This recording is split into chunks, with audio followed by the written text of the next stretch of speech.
My name is Eric Wassinger, and I want to inform you about the Holodomor Genocide, which took place in the Soviet Union from 1932 to 1933. This genocide is widely underrepresented and unknown by a lot of the world until recently. There's been a revival of promoting remembrance around the Holodomor Genocide. So what was it? Once Stalin came into power in the USSR, he instilled five-year plans which he sought to rapidly industrialize the USSR. And his first five-year plan was the collectivization of agriculture throughout the USSR, which mainly hit hard in Ukraine because it's referred to as the breadbasket of Europe. So what type of political environment promotes a genocide on this scale? So to take a step back, the Bolshevik Revolution was led by Vladimir Lenin, and he then died in 1924 of a stroke, putting Joseph Stalin into power. And Joseph Stalin led the government in a very dictatorial way, which was very oppressive to the people of the Soviet Union. It's a picture of Vladimir Lenin, the Bolshevik Revolution.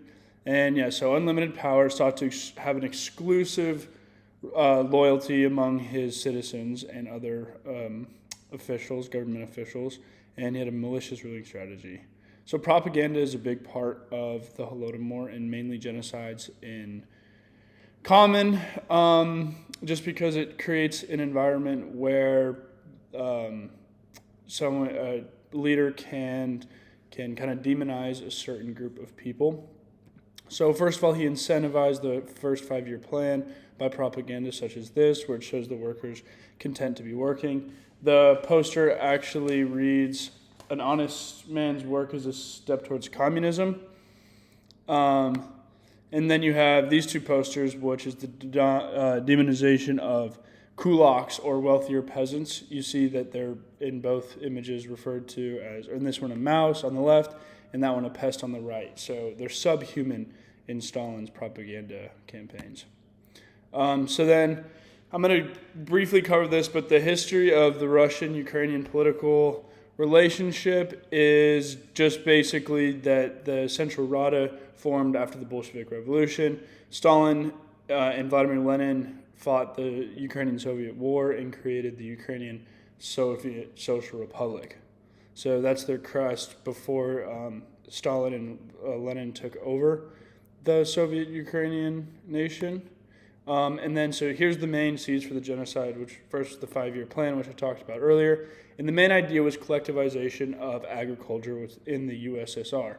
So private farms were all put together to create these massive state-controlled farms that all production had to go to the state, and they had to meet certain quotas to provide for people who lived in cities, and then also so that Stalin could sell this grain to promote industrialization within the USSR. So the main part of the genocide is attacking this group of people called the kulaks, which were put into labor camps or executed for opposing Stalin and his regime.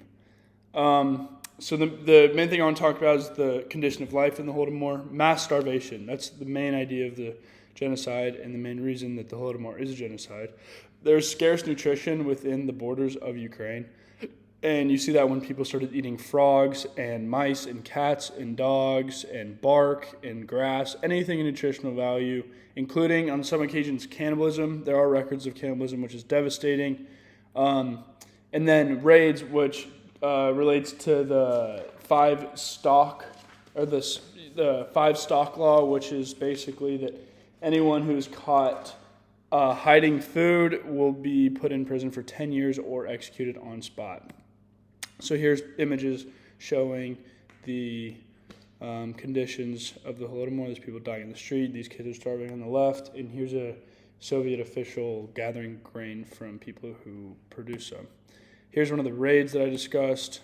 Here's people trying to leave Ukraine. And then the cover-up of the Holodomor was kind of a thing that sets it apart from other major genocides, where people or reporters were actually... They would discuss the Holodomor in a way that made it seem like it was a crop failure that was experienced throughout all of the USSR. So that's kind of what started the cover-up of the Holodomor, and then Stalin also would suppress media that would try to cover the Holodomor and what happened in Ukraine from 1932 to 33.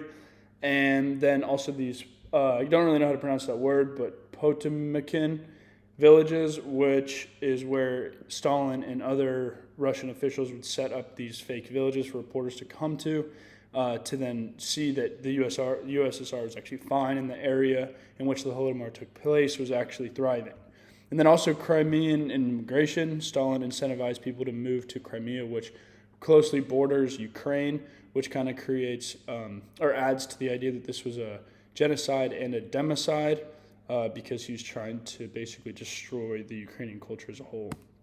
Here's a cartoon of what a Potemkin village would be. And then a revival of knowledge surrounding the Holodomor came into existence kind of right after their independence in 1991. And then in 2003, a statement by the Ukrainian parliament actually deemed it a genocide. So then this spread globally, and now there is acknowledgement that the Holodomor was a genocide. Here's a memorial for it. And then, but most of the idea that it was a genocide is based off Raphael Lemkin's definition, which you can pause and read here. And then as a democide, which is a more broad term for the killing of large groups of people. And the main idea here is the quotas. So if you look at part C of the definition, it says in order to fill a quota, which is exactly what these people in Ukraine had to do to avoid being executed or deported to labor camps within the USSR.